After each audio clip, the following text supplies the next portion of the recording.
మీరు వినింటారు హనుమంతుడి పేరు వింటేనే భూతాలు ప్రేతాలు భయపడతాయి వణికిపోతాయి అని. అసలు చరిత్రలో ఏమైందని భూతాలు ప్రేతాలు ఇప్పటికీ భయపడతాయి చెప్తాను, జాగ్రత్త వినండి. రావణాసురుడి తమ్ముడు ఐరావన్ బ్లాక్ మ్యాజిక్ తంత్రాలు చాలా బాగా నేర్చుకున్నాడు. రామాయణంలో రాముడి మరియు రావణాసురుడి యుద్ధం జరుగుతున్నప్పుడు ఐరావన్ బ్లాక్ మ్యాజిక్ యూజ్ చేసి రాముడిని లక్ష్మణుని పాతాళ లోకంలోకి తీసుకువెళ్తుండే. అప్పుడు వెనకాల హనుమంతుడు కూడా వెళ్లారు.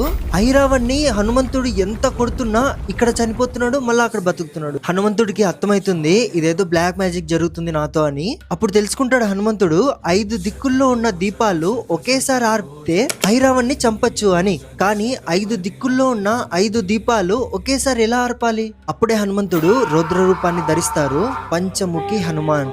ఆ రూపంతో 5 దిక్కుల్లో ఉన్న 5 దీపాలని ఒకేసారి ఆర్పి ఐరావన్ ని చంపుతారు. ఆ రూపాన్ని చూసి 3 లోకాలే భయపడిపోతాయి. ఇంకా ప్రేతాలు, దయ్యాలు